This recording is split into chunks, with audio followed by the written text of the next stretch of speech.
Ako si Brandon, asan ka?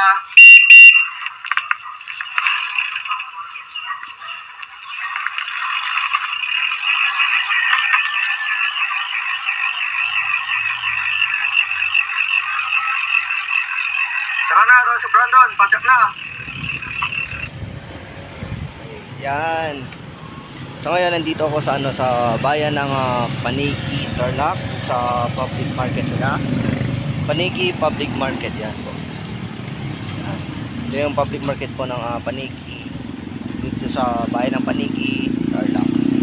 Ngayon, ito mansin ako ko. Ito nakabila ako ng shades kasi mahangin na naman.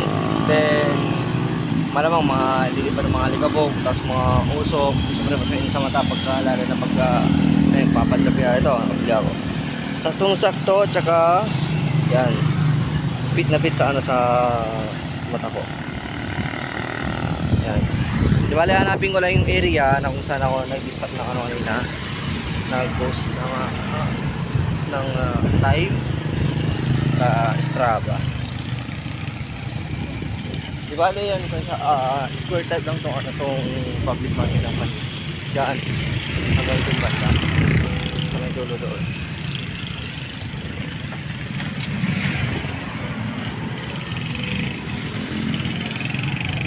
So, nasa po tayo ng daan. Tignan natin. So, dahil ko makita yung post area ko kanina. Saan ako post ng Strava.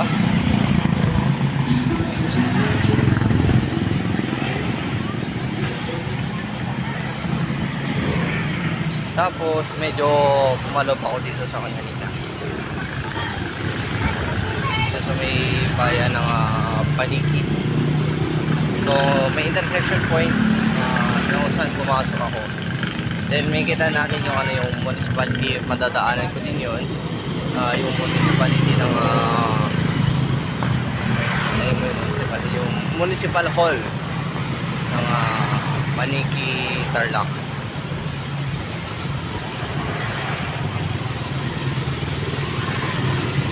Nakakawa ko ng stop kanina. Medyo nakapan ako na.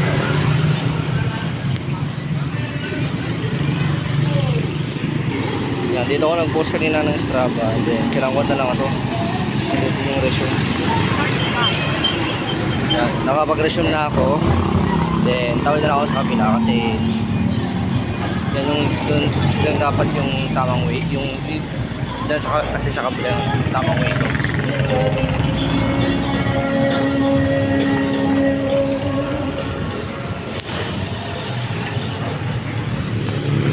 Kailangan ko talaga sesya na parang inilis ko yung ating camera sa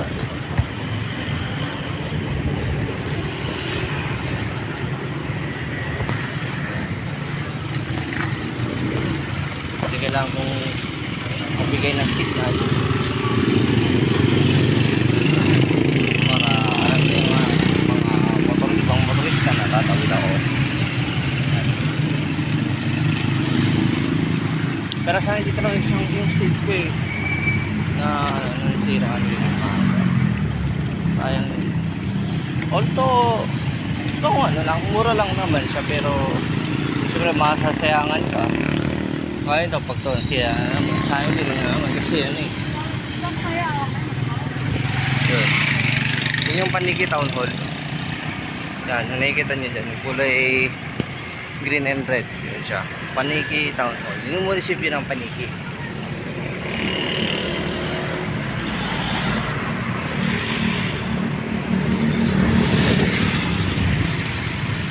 Sa ngayon, pa-uwi na rin ako. Yan. Pabalik na ako ng Victoria, Tarlac.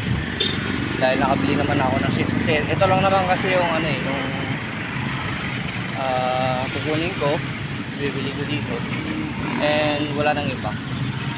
Kundi ito lang talaga. Diretso ako. Diretso. Sa makalablas ako. Dapat makapunta muna ako sa main way or main road. Yan.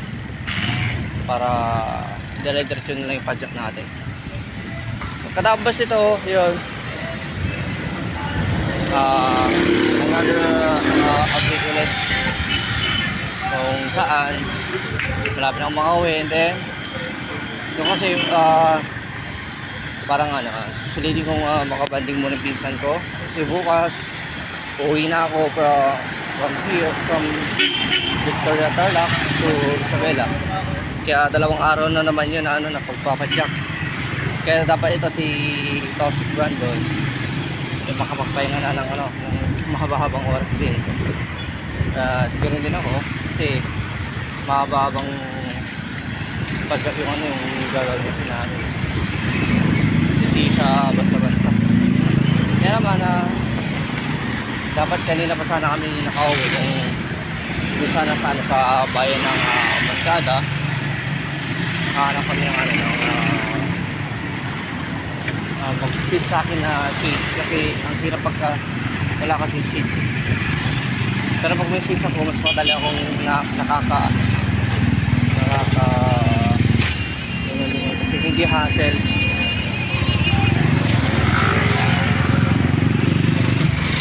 Mainway medyo maraming tao, konting tsaga lang, konting pasensya, hindi mahabang pasensya dapat. Yan, konting pasensya, mahabang pasensya. Kaya malapit na tayo sa main road via ewan ko kung MacArthur Highway ba to yun sa main road dito.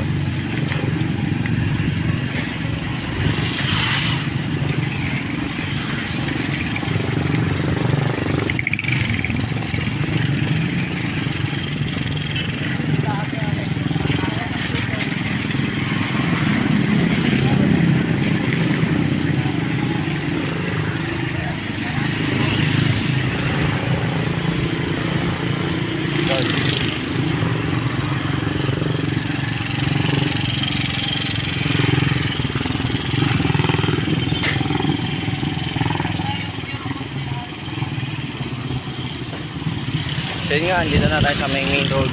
Ito yung signboard. Main road na tayo. Kailangan mas maging tayo maging listo. Bawal dito yung pasaway.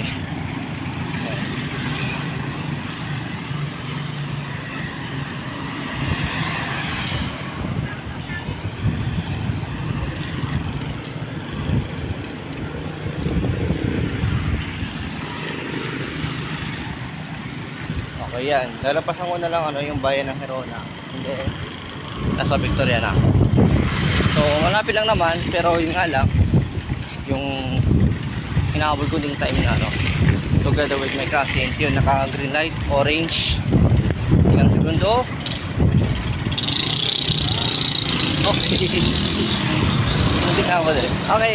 Sige, di bali mamaya na naman ulit for the another updates. Yan. And kita-kita ulit mamaya.